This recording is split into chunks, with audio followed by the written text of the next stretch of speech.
Hello बच्चों, let's read the question. कह रहा element having highest ionization potential value is. ये चार एलिमेंट दे रखे हैं बच्चों, सेकंड पीरियड के हैं चारों। ओके, आपका पहले बेरिलियम आएगा बच्चों, फिर नाइट्रोजन, नहीं चारों के, एक फर्स्ट पीरियड का भी है बच्चों। ओके, क्या है फर्स्ट पीरियड का भी एलिमेंट है हीलियम। ओके, ग्रुप 18 से। फिर सेकंड पीरियड के हैं बेरिलियम, नाइट्रोजन और नियोन। ठीक है बच्चों, तो आयनाइजेशन पोटेंशियल की वैल्यू पूछ रहा है। आयनाइजेशन पोटेंशियल क्या होती है बच्चों? It is the amount of energy required to remove an electron from isolated gaseous atom और आयन। ओके, तो आयनाइजेशन पोटेंशियल क्या होता है? जनरली डायरेक्टली प्रोपोर्शनल होता है इफेक्टिव न्यूक्लियर चार्ज के। किसके बच्चों?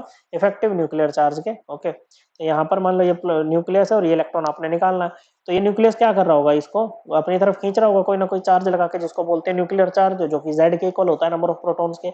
लेकिन अंदर वाले इलेक्ट्रॉन इसको शील्ड भी कर रहे होंगे बच्चों, बाहर धकेल रहे होंगे बाय इंटर इलेक्ट्रॉनिक रिपल्शन।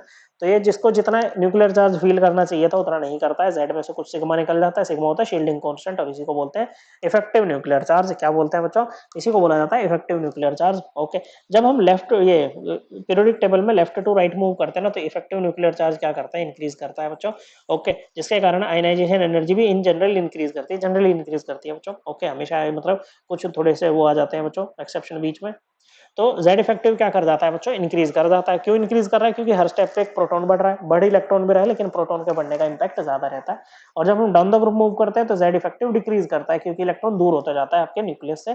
तो आयनाइजेशन एनर्जी भी क्या करती है? डिक्रीज करती है। तो यहाँ पर हमें ये तो पता लग गया बच्चों, जैसे हीलियम और नियोन में आयनाइजेशन एनर्जी का आयनाइजेशन पोटेंशियल का यहाँ पर एक ही बात है बच्चों। ओके, तो आयनाइजेशन पोटेंशियल हीलियम का जो है वो आयनाइजेशन पोटेंशियल ऑफ नियोन से ज्यादा होगा बच्चों। क्या होगा बच्चों?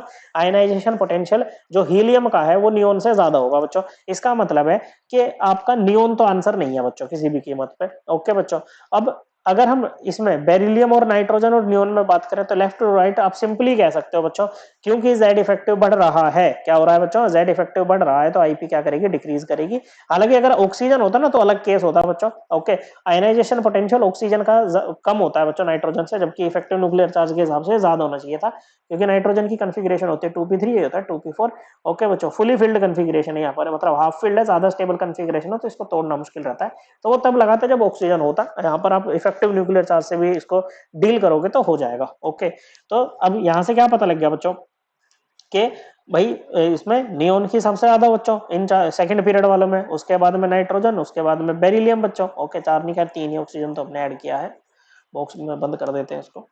ओके, अब और हमने ये भी देखा बच्चों कि हीलियम की नियोन से भी ज्यादा है, तो हीलियम की और भी ज्यादा बच्चों। तो आयनाइजेशन पोटेंशियल हाईएस्ट किसका आएगा बच्चों? हीलियम का। करेक्ट आंसर है ऑप्शन 2। आई होप आपको एकदम क्लियर हो गया होगा। थैंक यू बच्चों।